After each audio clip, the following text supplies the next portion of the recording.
When I chose to step aside, I gave my reasons and I said it is not tenable for me to sit on the same neck with a person who I believe is not the right person to take over the presidency of this country. President Uhuru and former Prime Minister Raila Odinga, they came up with an agenda of uniting this country, of building bridges. And these people started to fight it. They came up with the idea of fighting corruption.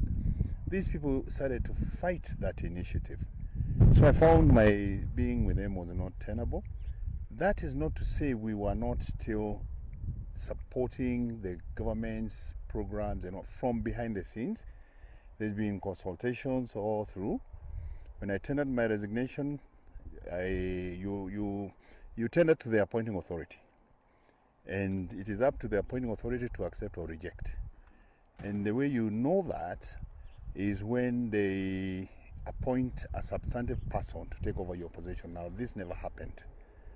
So, when the Secretary General was asked by the registrar to prepare the list of the bona fide, he went to check who is properly in the registrar's register. And he found Murathe's name. And that means there were vacancies. And some of those vacancies are the ones that we were populating. So all this hula baloo, these guys are the ones who are escalating. Actually, an issue which is, according to me, is a non-issue. Our focus, like Secretary General has said, should be dealing with matters, corona, for example. We have never seen the Deputy President address coronavirus. He has been in a hole. He was smoked out last week. And that is the only time when he came out saying how he talks with the party leader regularly. All right? But the minute we talked about Jubilee party, he went haywire. And by the way, Kennedy, let me tell you, the National Managing Committee, the Deputy Party Leader is not a member. It is the organ that runs the day-to-day management of the party affairs and then reports to the NEC. The NEC shall be convened by the party leader. The Deputy Party Leader is a member of the NEC. And that's the NEC I said I don't want to share a table with the Deputy President. So, I think they are panicking for nothing. So, in essence, you say you don't want to share a table with the Deputy President. Yes. He has not left the party. Yes. But you're still there. So, does that mean that either one of you must leave this party for it to continue? No. Right now, there are no meetings. So, the issue of me and him sharing a table does not arise. People are meeting on Zoom, others are doing Skype, others are doing conference, For example, I'll give you a good example. He went around the other day saying there are some ministers who wanted to kill him. They still sit there in cabinet and everybody says his piece. He also says his piece. And government continues. And you can imagine if it's the party, for example, the real reason the Secretary General wanted to populate some of those positions in the National Managing Committee is at the guidance and the advice of the registrar of political parties in terms of wanting now to prepare the party for the elections which they were calling for.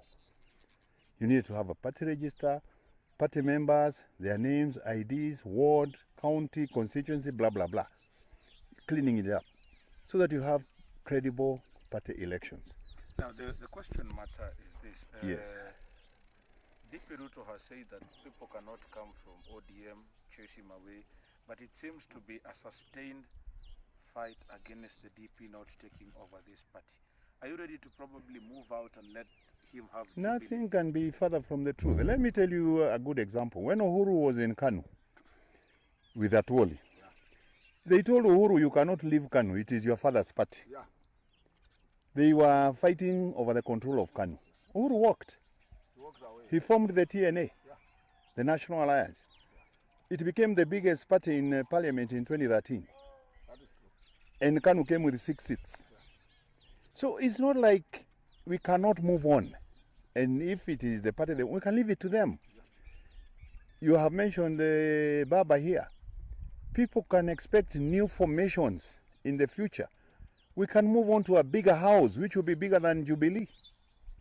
Nothing stops us from broadening. In fact, if you ask me, post-coronavirus, this country probably needs a government of national unity to bring everybody together so that people focus on rebuilding this country, getting this country back to work. This country cannot work when you have this kind of antagonism, when you have some people whose only focus is 2022. The deputy president only woke up when he felt his position in Jubilee is threatened. He should come out and tell Kenyans what is it about populating members of the National Management Committee that is so important to him, unless he wanted again to come and manipulate the party elections the way he did with the party nominations. So you believe that Jubilee Party, a party that you fought for a very long time, you're ready to leave it for the deputy president to continue with and form a new formation? I have not said anything of the sort. I just said we are Jubilee. Jubilee has interim officials. Everybody who is there is an interim, including him. In order to be validated as elected leaders, the Secretariat has a job to do. If we do credible party recruitment, party registers, and party elections, we will see who works and who doesn't work. But even if we're still in control of Jubilee, we would like our Jubilee to reach out to other parties like Musalia's party, Kalonzo's party, ODM. The new formation should have the face of Kenya so that people focus less on the infighting and the scramble for power, but on delivering on the agenda for the public, for the citizens of this country. Will this meeting that you're having here, as much as it is probably a friend and family meeting, be with regards to discussion on a government of national unity post-corona? No. What Secretary General has told you, when people sit together, everything is on the table, all right? And you explore everything, provided it's in the best interest of the people of Kenya. So this, to what percent would you attach this thinking around a post-corona national government, a government of national unity? I think you're forgetting that the Honorable former Prime Minister is a special envoy for the AU for infrastructure. Infrastructure is a key part of connecting Africa, connecting East Africa, and the infrastructure necessary for the stimulus for this country. So whatever you say, whatever you do, he has a role to play in the economic recovery post-corona. All right? I'm telling you, this is a pure coincidence. My friend Atwoli here, he decided to change because it is Easter Monday. I was not aware he was going to invite the former Prime Minister. I was not aware he was going to invite Eugene Wamalwa. It's a pleasant meeting of minds. And when people meet, everything is on the table. But nothing specific. So the DP can leave Jubilee if he wants. I don't know why he's escalating this thing. I told you, he says he talks to the party leader. And now he's coming out interrogating party issues on Twitter, on social media.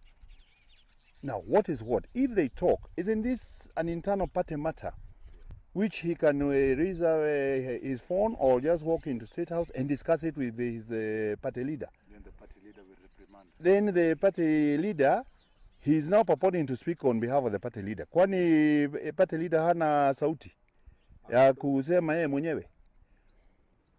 Let him focus on fighting the corona.